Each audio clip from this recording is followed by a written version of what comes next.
Well, good morning. My name is Aaron Stritzel. It's good to be with you as we continue our sermon series, Ugly Christmas Sweaters. Because I am a huge fan of ugly Christmas sweaters, I decided to wear my ugly Christmas sweater. Hopefully it's not too distracting today. But on it, it says, hopefully you can see this, "Don't hog the nog." What movie? What Christmas movie is that phrase from? Don't hog the nog.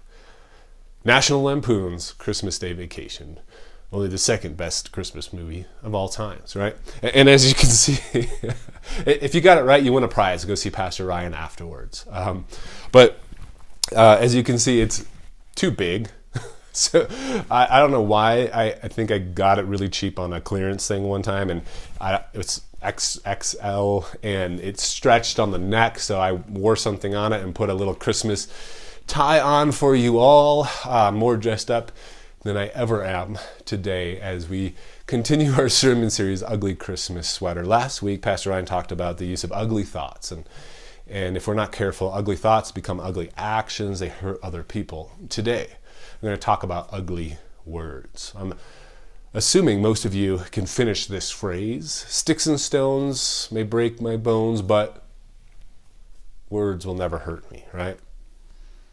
Now, how many of you will raise your hand? Some interaction here early on. How many of you will raise your hand and say, that has not been true in my life, that I will admit that somebody once used ugly words that have hurt me in some way, right?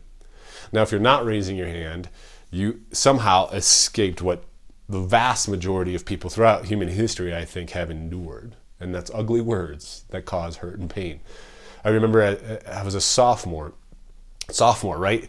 It's that time in your life, like junior high, early high school, 7th, 8th, 9th, 10th, which is the most awkward time in your life. So if you're in that stage, just know life doesn't necessarily get easier, but it does get less awkward. Everybody's growing at different paces. You're trying to fit in. You're trying to figure out who you are, which, I mean, let's just be honest, continues into your adulthood, right? But I was a sophomore trying to figure out who I was. And I had shot up in 8th and 9th grade, and my body still had not filled out. And there was these two popular girls who were both dating men who had graduated, and their bodies had filled up, right? Quite a bit more than mine. And so I was comparing myself to them, saying, I wish I could be like them, and feeling insecure, feeling like I was too skinny. So when they began to call me stick boy, these two girls called me stick boy, it just confirmed all of the things I knew was true within me, right? I mean, it's kind of funny now because I'm not a stick boy anymore. But at that time, I was a few pounds lighter than I am now. But it stung, right? It stung hard. And it confirmed within me the suspicion that I'll never be popular. I'll never have a girlfriend. I'm just a weak little boy. Oh, to be 15 again, right? And have those concerns. But as we age, it continues. It just takes on different phases and iterations of what people say and how their words hurt. I'm going to give us a few words. This exercise is interesting because I just find the words that air that comes out of our lungs and passes through our throat in different pitches evoke different things within us, right? So I'm going to give a few words, and I want you to sit back and notice what feelings arise when you hear these words. The first word is hot chocolate.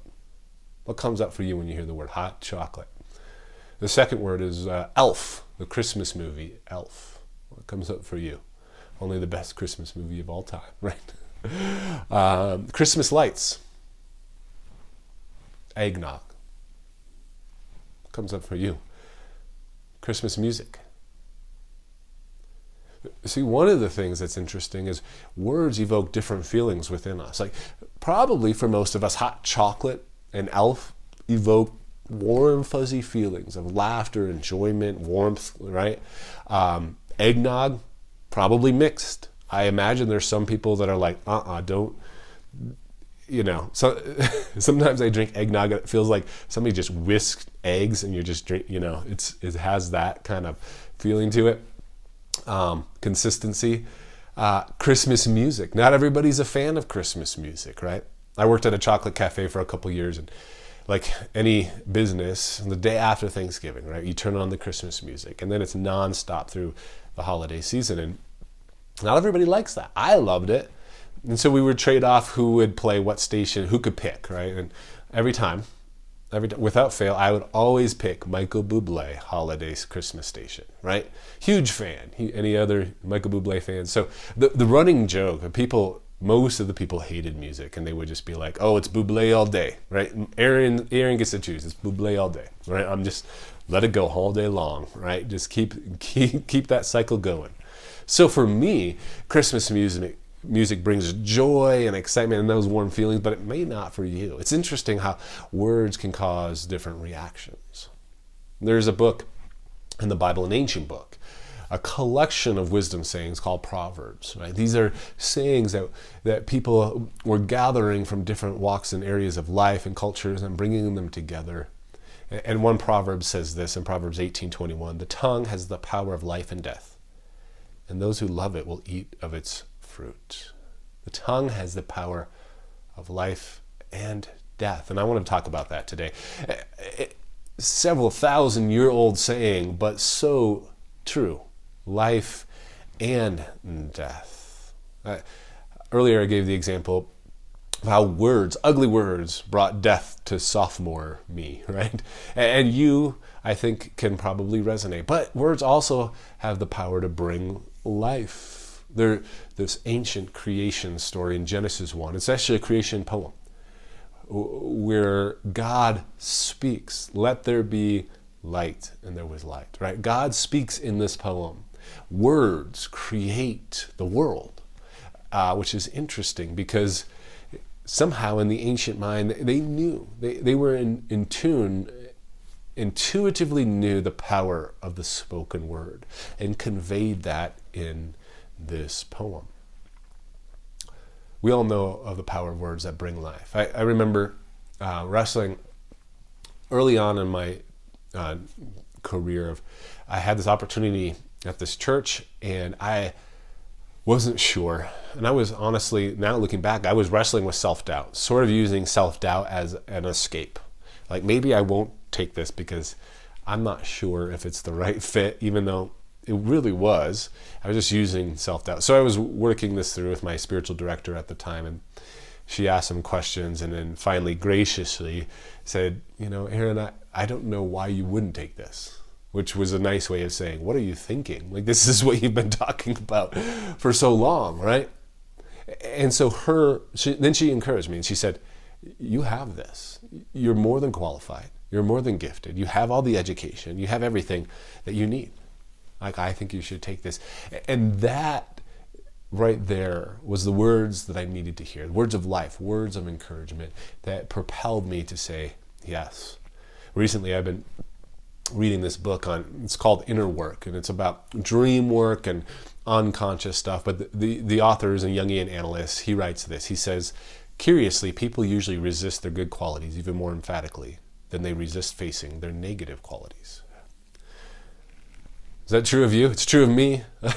I can more easily see all the things that are bad or negative about me than I can often see my positive qualities. I think it's actually true of most of us, right? It takes sometimes somebody else's kind words for us to see. Somebody else speaks words of life into us. And we probably look back and we know in our own lives, we've probably experienced the opposite effect. We're in a situation, we're struggling with something, and somebody doesn't speak words that are life, but speaks ugly words that bring death. I remember before I was even a pastor, somebody once said, "I don't know that you can be a pastor that really fits you." I don't think they meant it negatively. They didn't mean it in a mean way, but somehow those words sort of hooked in me. And allowed any self-doubt, those words would come back out, right? And I'm willing to bet you know what I'm talking about. You've experienced this in your own life in some way, shape, or form. There's this epistle in the New Testament, James. And our New Testament is pretty fascinating. Most of it are epistles. You have the Gospels, Matthew, Mark, Luke, and John. Then you have Acts, sort of a historical account. And then way at the end, you have Revelation. You guys kind of went through that.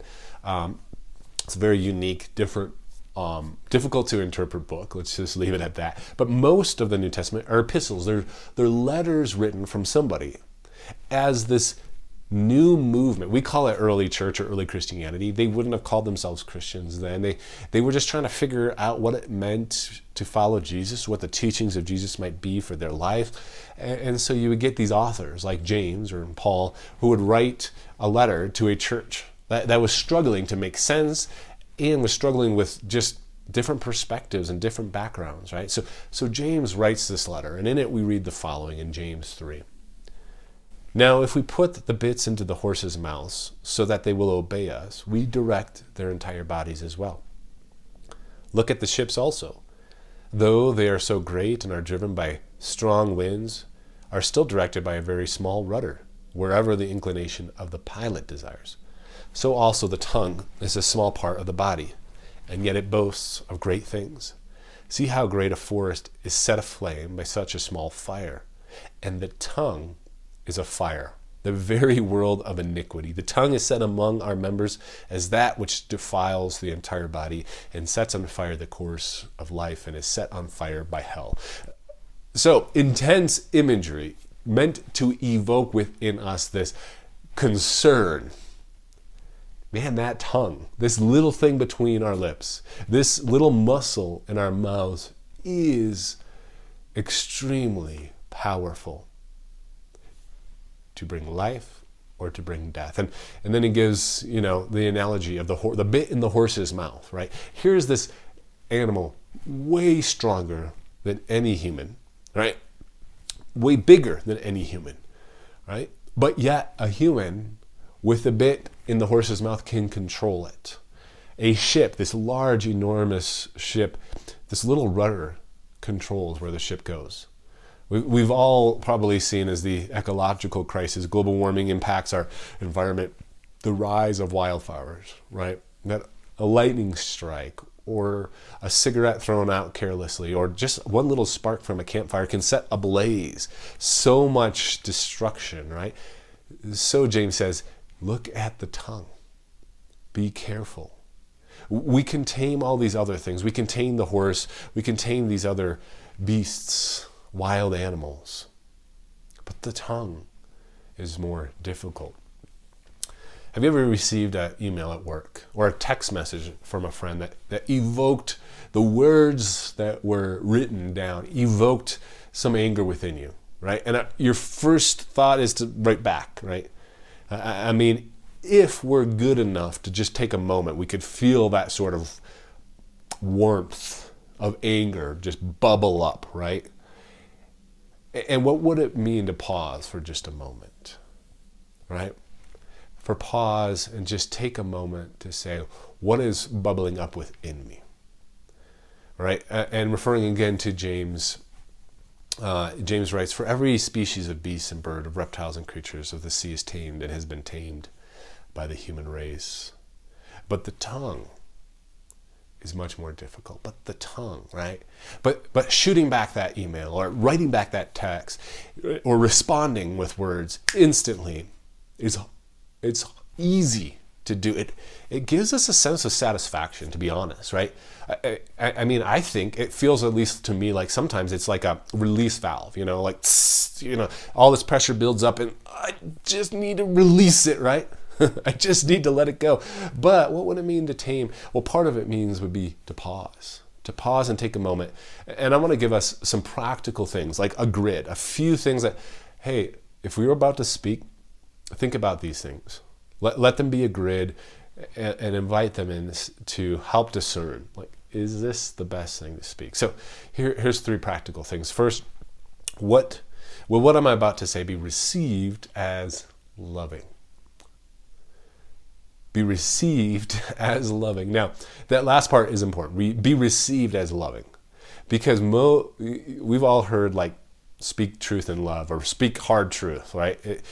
We've all seen that happen where you're like, well, that didn't feel very loving. And to be honest, there's times where we all, I think, in rare occasions, need to speak something that's really hard. And that might not be received as loving in the moment, right? There are those times. So I want to just own that up front. But the majority of the time, the majority of the time, when we feel that need, it's our own ego. Like I want to tell you how I feel and that I feel like I'm right and you're wrong in this moment, right? That most of the time, hey, we can say it in a different way and perhaps in a different time, right? We don't have to say it right here, right now, because it's not going to be received as loving. The second thing we might do is run it through the grid. What am I about to say honor the person? I'm saying, is these words going to honor them, bring respect and honor, right? And let's just be honest, like we're bombarded these days and age with politics and people on a sort of political stage. It is a stage, right? That act in dishonorable ways, that speak in dishonorable ways. We as people who follow Jesus should say, no, that's not okay to do.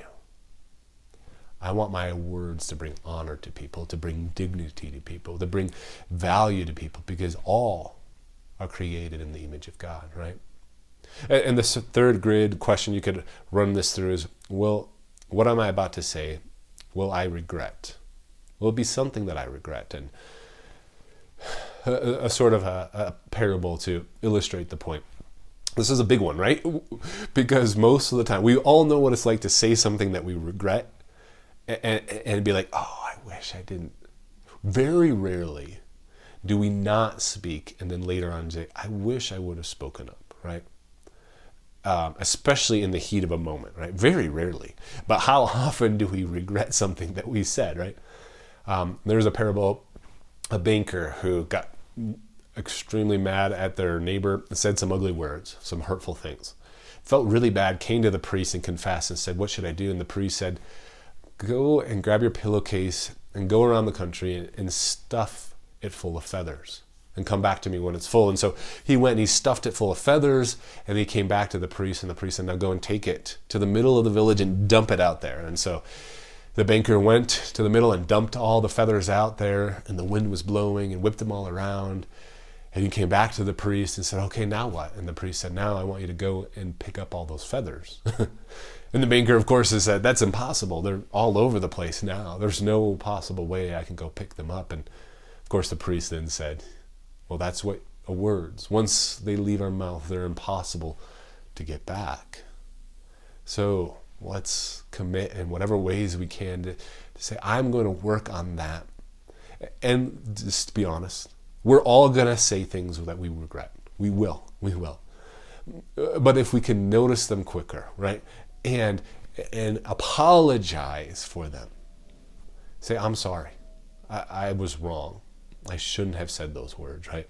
And then we can cut those and regret the words that we say less and less. So we're coming into the Christmas season, right? As we're talking about ugly Christmas sweaters, and the words that we use sometimes reflect just the ugly Christmas sweaters, right?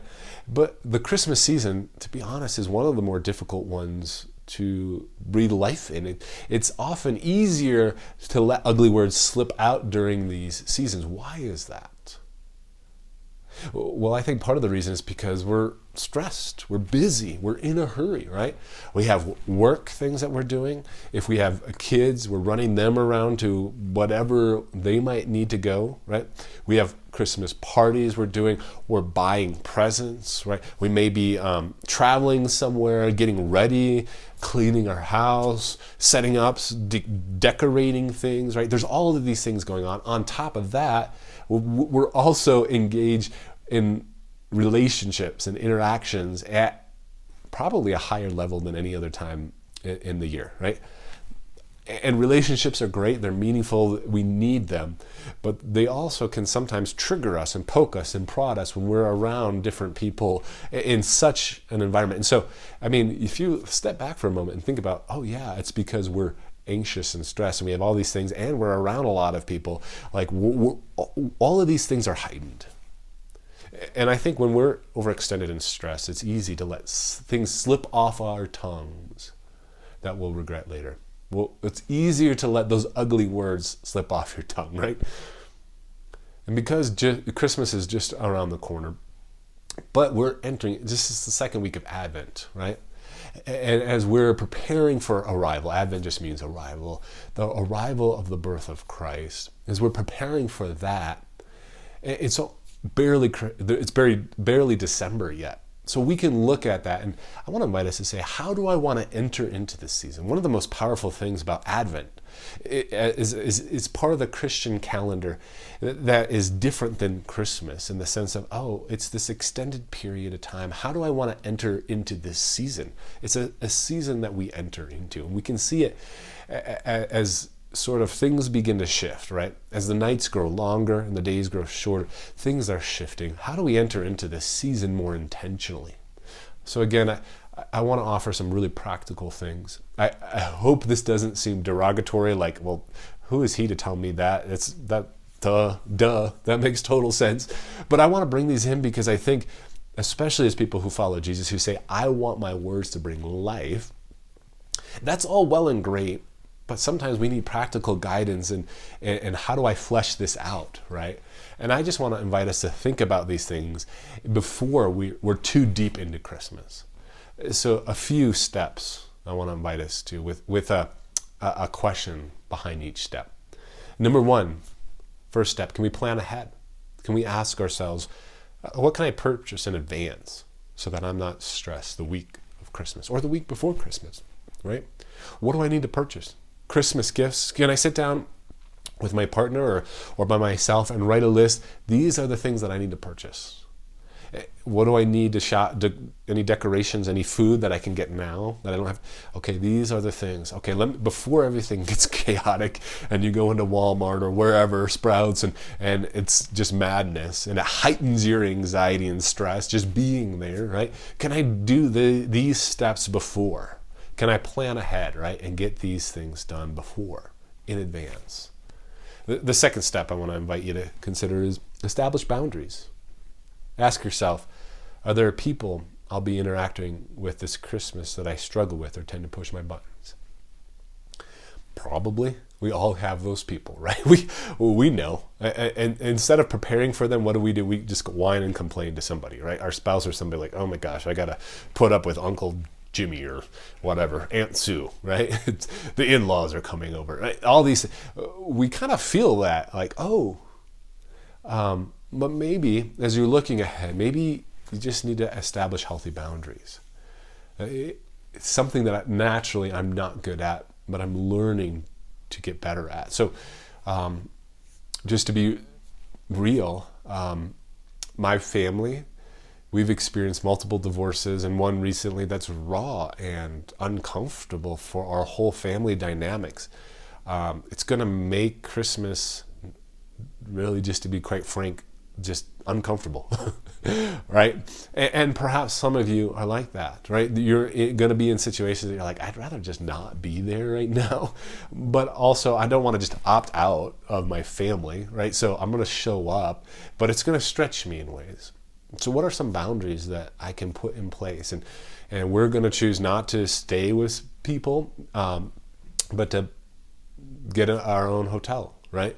And maybe you can afford that. Maybe you can't. So you have to figure out what boundaries work for you, how much time you're going to spend with people. Whatever you can kind of put in place ahead of time will make it easier, right? Knowing that we're all different, that we all need different boundaries. But there's nothing wrong with healthy boundaries. In fact, healthy boundaries help you be healthier. And when you come from a healthier place of maybe gratitude and a little bit more of a peace and centeredness in your own life, it's easier to speak words of life, right? And when we come from, all of our boundaries are being poked and prodded, and we're just sort of like, well, it's Christmas time, so have at it, whatever. There's no boundaries, just do whatever, let people run over you. Well, it's going to be easier to speak some ugly words, isn't it? So the third thing is take care of yourself. Take care of yourself. Ask yourself, what do I need for myself to maintain my mental, emotional, spiritual, psychological, physical health? What do I need? What do I need, right? I guarantee you, my wife and I are going to, at some point, say, we need to walk our dog. And, we're not going to say, you guys are a lot, we need a break, right? We're not going to say that, but we're going to use that. I guarantee you, We've done it before. We'll do it again. We'll talk about it probably before, and we'll say, hey, when do you think is a good time? Give ourselves a little bit of a break, right? It's healthy. It's something we both enjoy. It gets us outside, and to be quite honest, our dog does need a walk. So, I mean, maybe you can't use that excuse. Maybe, you're a cat person and you're like, I gotta, I don't know, go change my cat litter or whatever it might be. But, create those. What do you need in this time? And engage in those regularly. Make it a point to say, hey, I regular meditation and prayer, I need to be doing this on a regular basis. Like, I need this, right? Maybe it's something as simple as healthy eating, right? Like, there's so many snacks out during Christmas time. Like, how I know that if I eat a bunch of junk, that I'm going to feel junky, which means it's going to be easier to speak ugly words out, right? And so those kinds of things you kind of think through. Parker Palmer is a Quaker author, and he says this: self-care is never a selfish act. It is simply good stewardship of the only gift I have, the gift I was put on earth to offer others. Anytime we can listen to true self and give the care it requires, we do it not only for ourselves, but for the many others whose lives we touch. Self-care is never a selfish act. When you're healthier, then you can speak life into others and less likely to speak ugly words, right? And so self-care, you can think about that this Christmas season. How can I go intentionally into this season and pick times, places, whatever that means. Get the exercise you need, eat the healthy foods you need, create the spaces in your life that you need from certain kinds of people, and create those boundaries. Luke, the Gospel of Luke 6:43 says, a good man brings about good things out of the good stored up in his heart, and the evil man brings evil things out of the evil stored up in his heart. For the mouth speaks what the heart is full of. The fourth step I want to invite us, can you choose in advance to speak words of life? Choose in advance. Ask yourself, how can I uplift and encourage others this Christmas season? How can I do that? How can I intentionally say, I'm going to go into this season and speak words of life? Speak them out. Show my appreciation. Even for the people that kind of irritate me, I'm going to choose even in that to say, okay, but I noticed this about them, right? I noticed the way you parent, and I just want to say, I think there's something special about that, right? Thank you so much for hosting. It's amazing. I really appreciate the way that you reflect hospitality to us. You made us feel comfortable, right? Like, how can you say I'm going to intentionally speak these words, right? Proverbs 16:24 says, kind words are like honey, sweet to the soul, healthy for the body. Kind words are like honey. 1 Thessalonians 5:11, therefore encourage one another and build one another up. Kind words go a long way to bring life. There's somebody recently telling a story, a man that I know in our congregation, and he lost his wife some years ago, many years, 50 plus years of marriage, lost his wife, and he was regularly attending church until he lost his wife, and because of the funeral and everything else, he spent a few weeks away, and he mustered enough energy, right? Because we know what it's like to walk through that grief and then come back, to walk into church. And as he was walking up into the sanctuary, he was greeted by one of the greeters who knew him and his story and that he lost his wife. His greeter put out his hand and says, I just wanted to know that we missed you here. And the man, just as he was sharing the story, kind of broke down and said, just in the midst of all of that grief and transition in my life, just knowing that somebody who knew me said, we've missed you, made me feel, I have other relationships too that hold me into this circle of life that I was missed, right? An ugly word can spark a wildfire, but an encouraging word spoken at the right time can breathe life even into the most dead parts of a person. So today, as we conclude and wrap up, not only can you enter into this season more intentionally, right? Creating more space and more boundaries and more health in your life, but how can you speak life into people? How can you say, wherever I go, I want to be a person that speaks life into others? You never know what that one little word, that one little phrase might mean to somebody else. But I want to invite you, even here today, take a moment. And is there a person that comes up for you? that you can speak life into, right? I mean, we can all use more life. So think of somebody that comes to your mind that you could speak an encouraging word to. I want to invite you to take a moment to commit to this week sometime. I'm going to call them or text them or write a letter. I'm going to do something that's going to write down and make sure they know that they're meaningful. Their life means something for me. And I'm grateful for that. And I want to take a moment to encourage them. So I hope you'll do that. Let's pray. Gracious Creator, you spoke the world into existence, as the author of Genesis 1 tells us. That your words bring life. And yet we admit that sometimes our words, they don't bring life. They're ugly. The tongue is hard to tame, and we speak words that bring death. Forgive us for those times. And help us by your Spirit. Take time to pause, to reflect on words that might be received as loving, words that might bring honor and respect to others, and words that we won't regret. Help us be able to pause and ask those questions. God, as we celebrate the arrival of the divine incarnate in Jesus, as God comes to us in the flesh, may we ask ourselves the question, how can we show up for others? And the way God showed up for us, how can we show up for others? How can we be God, the divine incarnate in our lives, the hands and the feet? And particularly today, how can our words incarnate the love of God to others through encouraging and kind words? Take away any fear we might have. Help us know that these words, they might seem small and trivial, but they have the power to create new worlds and to breathe life, even into the parts of others that might seem so dead. We pray these things through the power of Christ. Amen.